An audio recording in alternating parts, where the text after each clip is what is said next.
Bună ziua și bine v-am găsit la o nouă formulă a întâlnirilor Expert Talk, exclusiv pentru membrii comunității MyHive.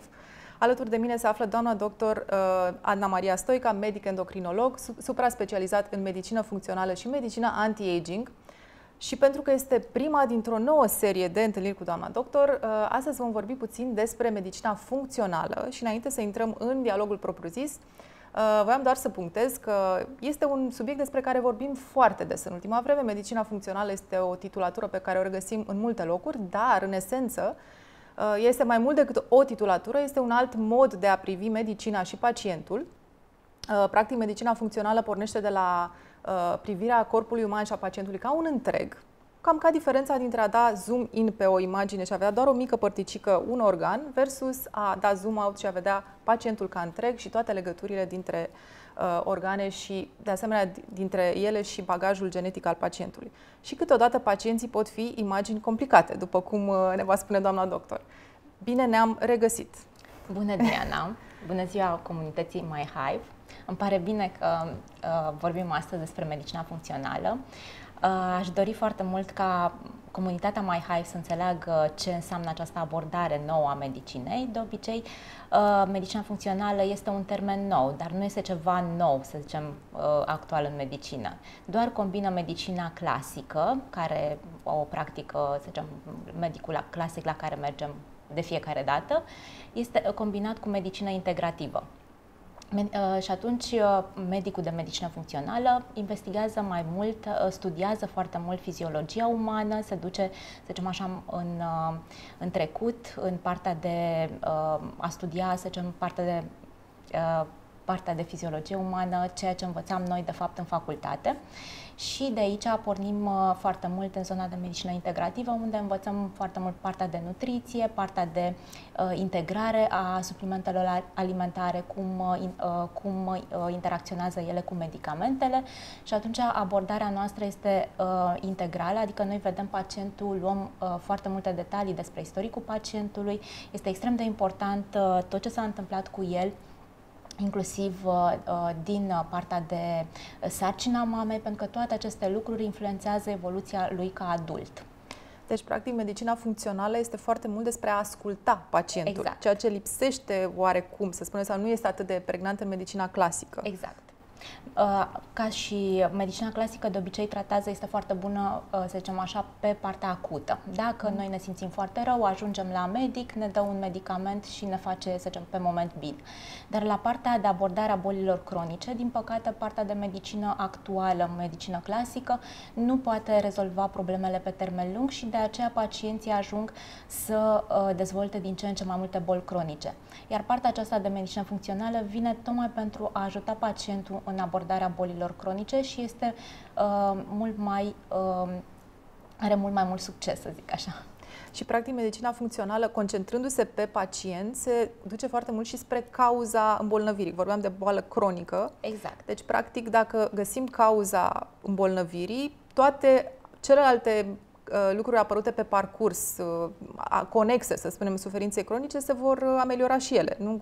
Cam acesta este principiul. Da, ideea este să discutăm foarte mult cu pacientul, să aflăm foarte multe detalii despre el și noi începem un fel de parteneriat cu pacientul pentru ca el să se cunoască pe sine însuși și mai ales ca el să înțeleagă de ce are acele simptome, ce anume le cauzează acele simptome și în momentul în care începe această refacere a propriului organism, el mai târziu să înțeleagă în momentul în care, nu știu, apare un trigger viral sau emoțional, să știe în momentul respectiv ce are de făcut ca să poată să-și revină mai bine, mai repede.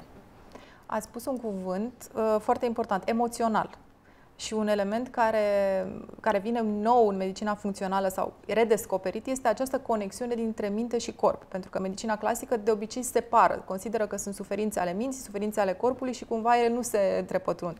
Medicina funcțională, din contră, spune că dacă vindecăm mintea, automat și corpul va va fi ameliorat și invers, dacă corpul se face bine și mintea se află în directă legătură. Cum funcționează treaba asta? Legătura dintre minte și corp este o legătură bidirecțională. De obicei, peste 80% din neurotransmițătorii din creier au legătură cu sistemul digestiv, se află în sistemul digestiv.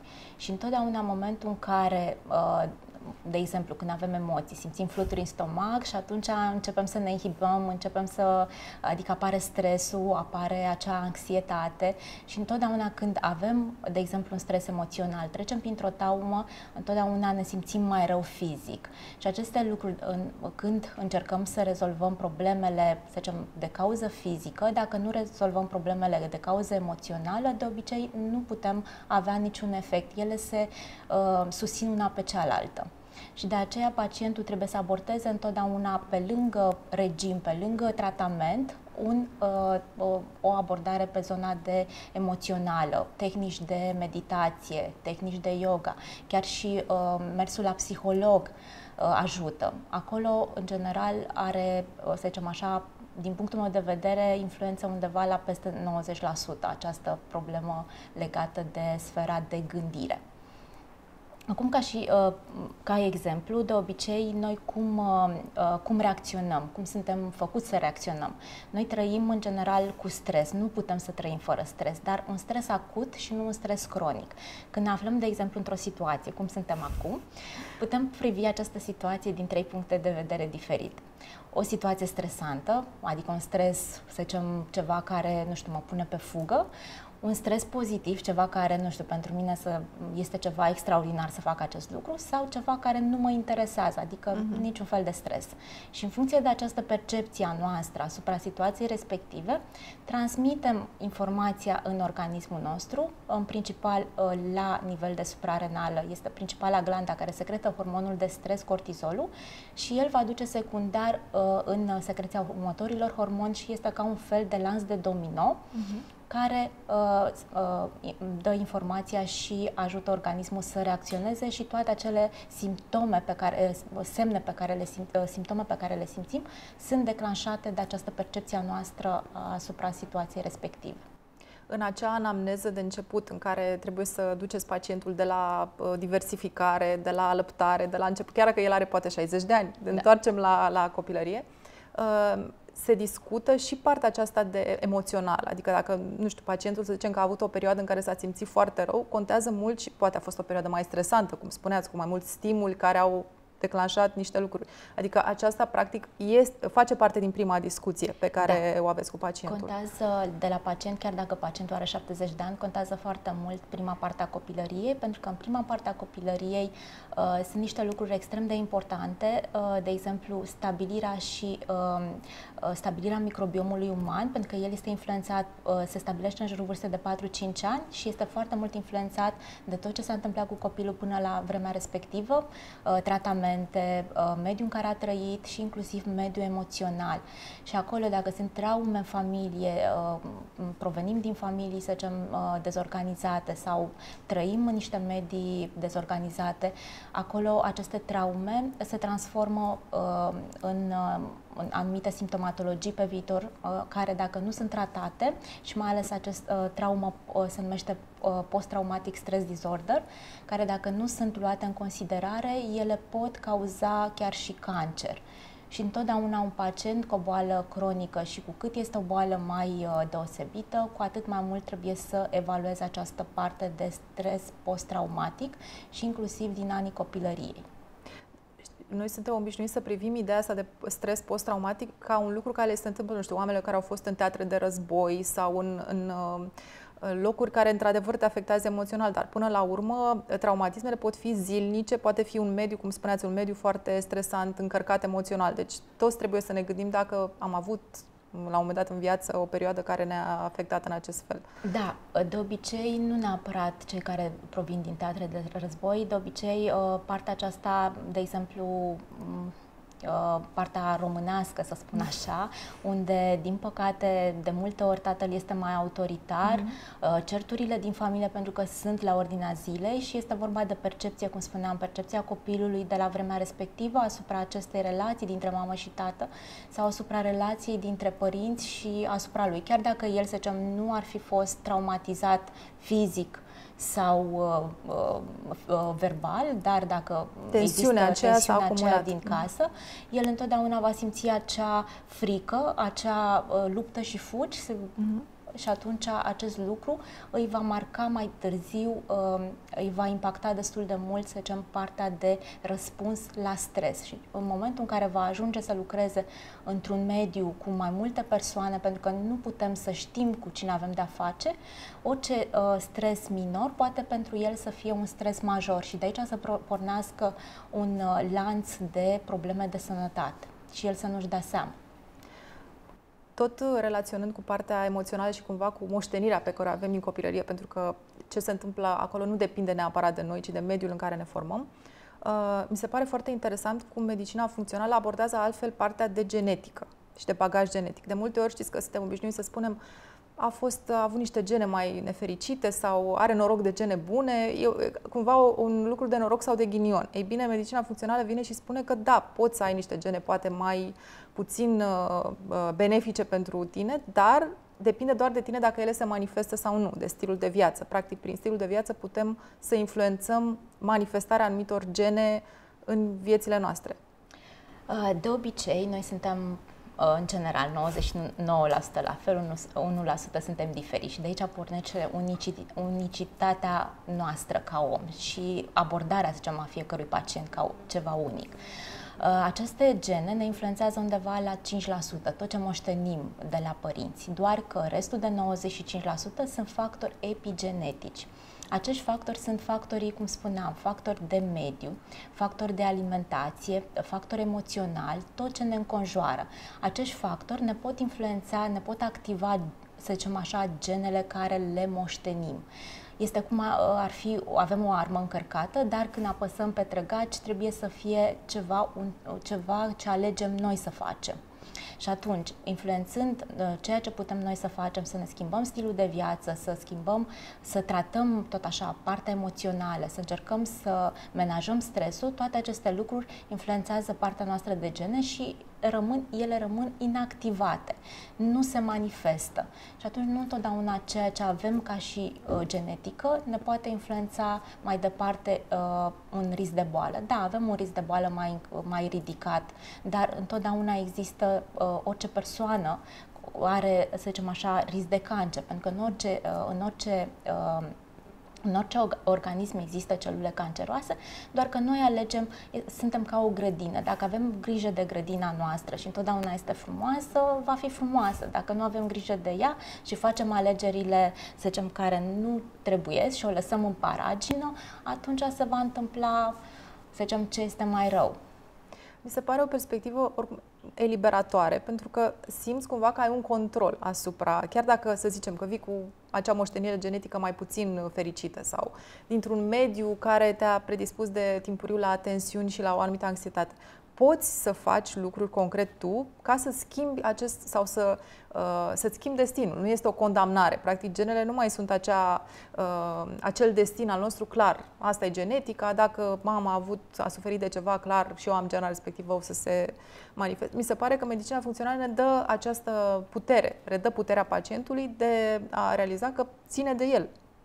Până la urmă să-și amelioreze sănătatea nu este doar o soartă care stă deasupra undeva. Cam totul depinde de noi dacă înțelegem că noi suntem cei care putem să schimbăm, să zicem, influența asupra organismului nostru. Acum, de exemplu, am întâlnit pacienți care aveau diferite forme de cancere, care li s-au dat de trăit 3 luni sau 6 luni, care i-am întâlnit după 5 ani de zile. Oameni care au înțeles că dacă ei fac o schimbare și mai ales la nivel mental, atunci se poate face această schimbare și se poate trăi fără nicio problemă. Orice patologie este o patologie cronică, nu dacă ni se pune un diagnostic de cancer înseamnă că neapărat se termină.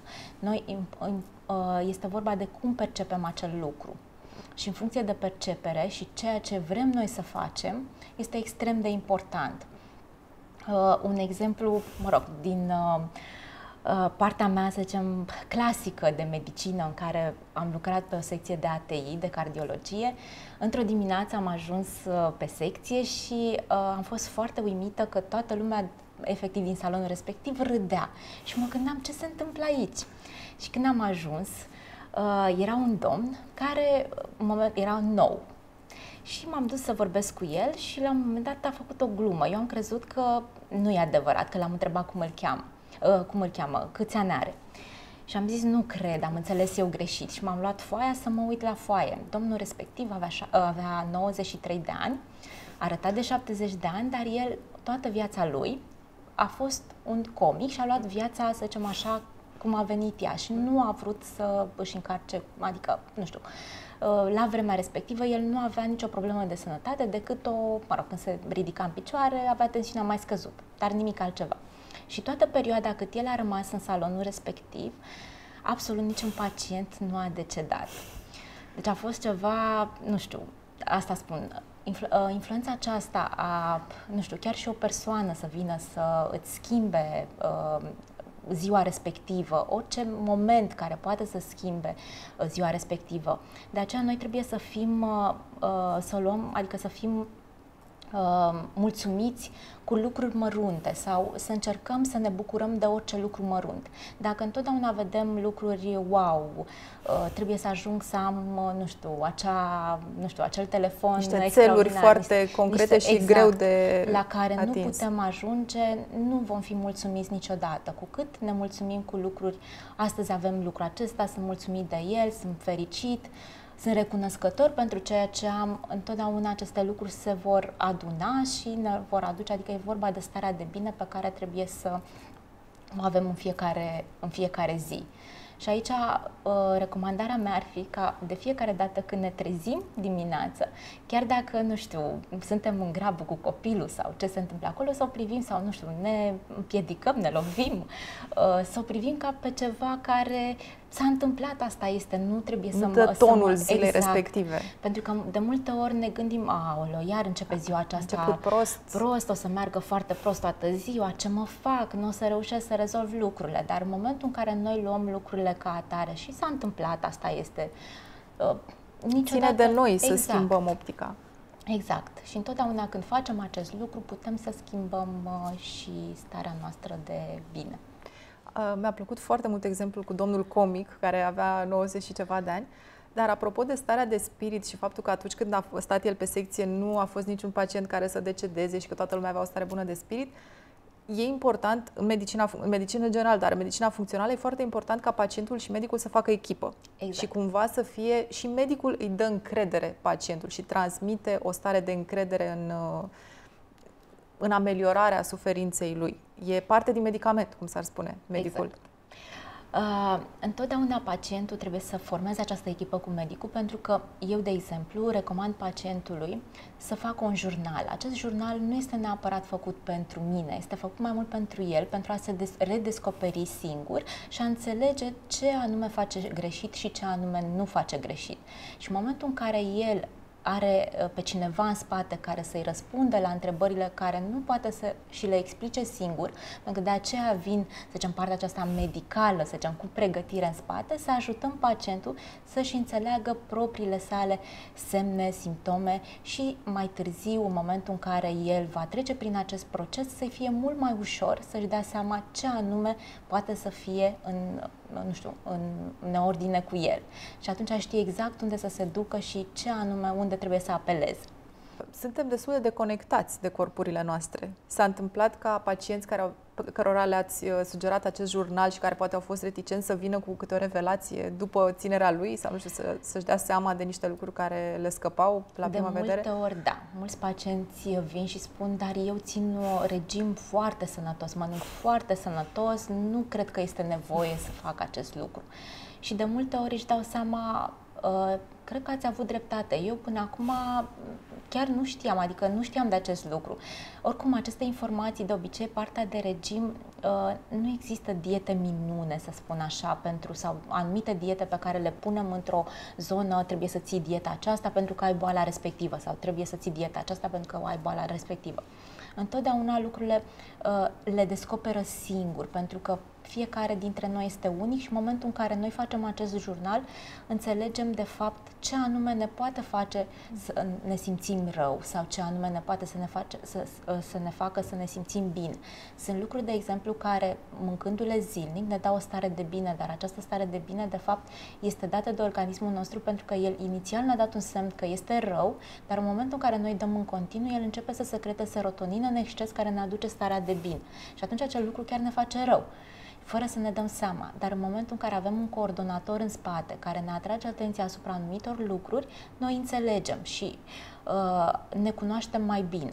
De aceea, această colaborare dintre medic și pacient trebuie să fie destul de strânsă și pacientul trebuie să fie cât mai sincer cu medicul ca să poată să-l coordoneze cât mai bine. Da, asta partea cu sinceritatea. Cred că jurnalul este cumva primul pas, sinceritate față de tine însuți, pentru că îți pui pe hârtie și îți dai seama că poate, cum spuneați, dieta care părea sănătoasă nu e atât de sănătoasă odată ce o pui pe hârtie și apoi și față de medic. Dar mi se pare foarte interesant, zona de nutriție este exact direcția în care îmi doream să mergem, pentru că prevenția este o parte foarte importantă a medicinei funcționale. Tocmai în virtutea faptului că noi ne putem influența sănătatea, manifestarea genelor, deci practic puterea se află la noi.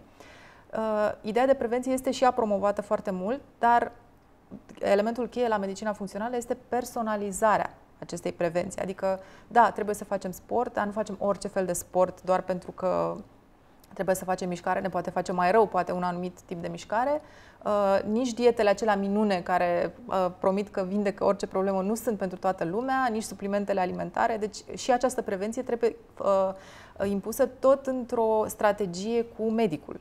Da, exact, pentru că aici, cum spuneam, noi suntem unici și unicitatea aceasta de aici, să zicem așa, devine destul de complexă povestea noastră ca și fiziologie umană și un medic specializat în medicină funcțională ne poate coordona cât mai bine în funcție de, să zicem, starea noastră de sănătate, dar după analize complexe, deficiențe nutriționale, de exemplu, anumite modificări genetice, pentru că sunt anumite defecte enzimatice, de exemplu, care noi dacă luăm un medicament și nu putem să-l metabolizăm corect și mai adăugăm un supliment, să zicem, care să inhibe fix mecanismul prin care este metabolizat acel medicament, putem să facem, de exemplu, o reacție adversă la medicamentul respectiv. Și dacă nu știm toate aceste lucruri și le luăm de capul nostru că dă bine, că... Chiar dacă ele teoretic sunt bune, dacă ne citim pe prospect, da, ele ar trebui să facă bine, dar fiziologia noastră nu corespunde cu...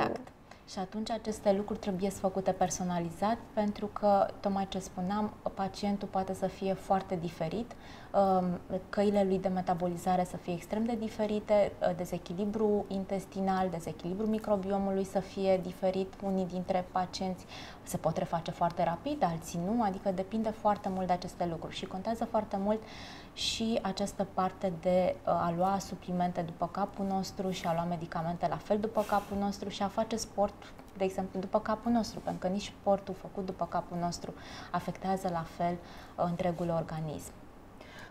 În raport cu această idee de a vedea și chimia corpului nostru atunci când alegem să luăm anumite substanțe, medicina funcțională se bazează foarte mult pe cifre, ca să spun așa, pe analize clare.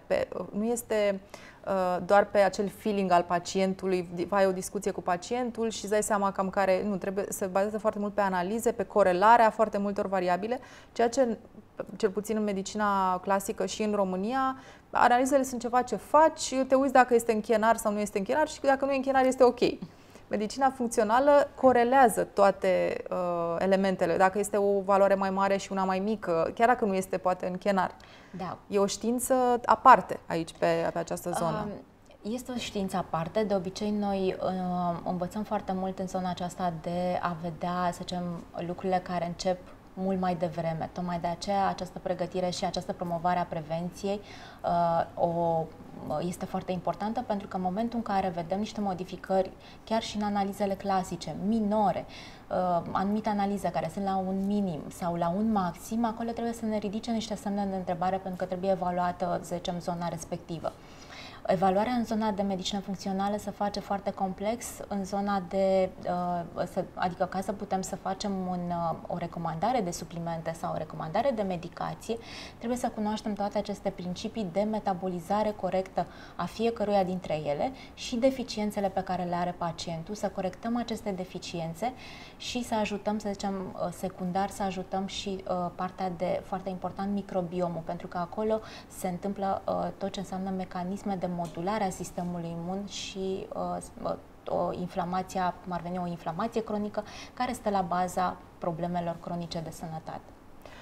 Această știință a microbiomului este, la fel ca medicina funcțională, un subiect de care auzim foarte mult în această perioadă, dar de foarte puține ori informația este dată corect. Cumva este ceva pentru care putem lua suplimente, putem să facem lucruri și microbiomul se simte foarte bine. Dacă un pacient vine la dumneavoastră și are această problemă, adică e clar că este ceva legat de microbiom,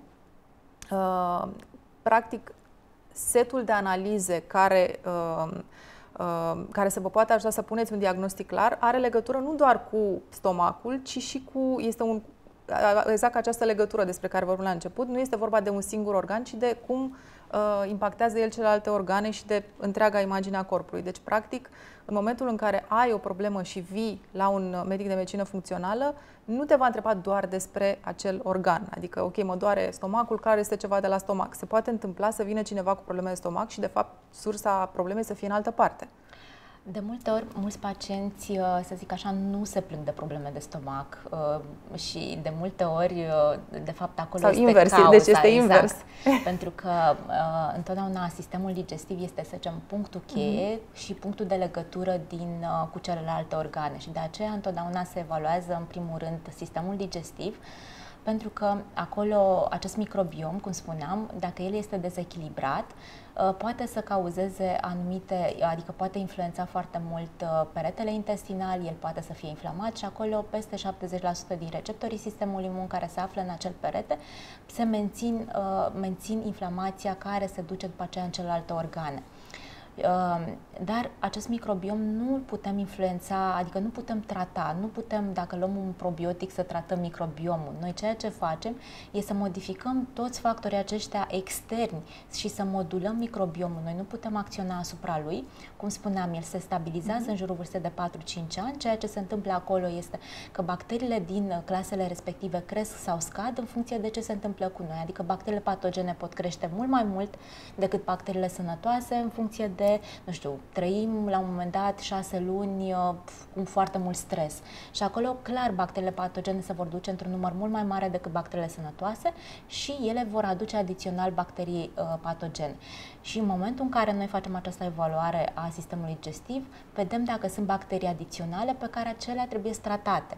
Sau unele dintre ele nu trebuie tratate, pentru că în sistemul digestiv trăiesc normal și paraziți și fungi și de toate, doar că la un moment dat ele pot fi tratate sau nu. De aceea această influență sau luarea probioticelor continuu, sau am auzit că este bine să, nu știu, luăm, de exemplu, usturoi să mâncăm în fiecare zi, din punctul meu de vedere nu este ok. Adică putem să facem aceste influențe, dar din păcate putem influența destul de mult sănătatea microbiomului și el nu se poate, adică doar ce facem este totul extern. Da, el este ca o amprentă, cumva. Exact. Este amprenta noastră, deci nu putem să ne așteptăm ca un singur ingredient să aibă un efect miraculos. Oricum, una dintre întâlnirile noastre viitoare, clar, va fi despre microbiom, pentru că este un univers în sine. Dar am vrut să punctez această idee legată de el, pentru că mi se pare că medicina funcțională este singura care reușește în acest moment să înțeleagă cum trebuie tratat în mod complex microbiomul, nu doar prin probiotice luate, cum spuneam, după ureche, ci gândit ca o strategie în întregul corpului. Da. Această, în general, partea de știință în zona microbiomului este la început. Sunt mult mai multe lucruri pe care le vom afla pe parcurs, dar clar abordând toți factorii aceștia din stilul nostru de viață, partea de alimentație, partea emoțională, tot ceea ce, să zicem, luăm ca și medicație sau ceea ce luăm ca și suplimente, pot influența această stare a microbiomului și atunci clar o îmbunătățesc. Nu știm foarte multe, să zicem, legate de această știință, dar ceea ce facem actual se pare că dă roade, adică pacienții încep să se simtă bine. Aceasta e direcția clar în care trebuie să mergem. Timpul nostru s-a terminat, chiar dacă a trecut atât de repede și aproape că nu ne-am dat seama.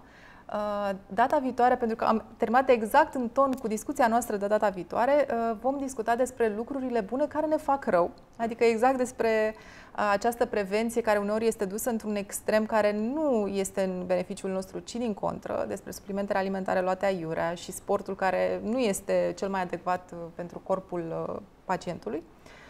Va fi o discuție interesantă și cu multe exemple, așa că până data viitoare vă mulțumim pentru atenție și ne revedem cu subiecte interesante cu doamna doctor Ana Maria Stoica.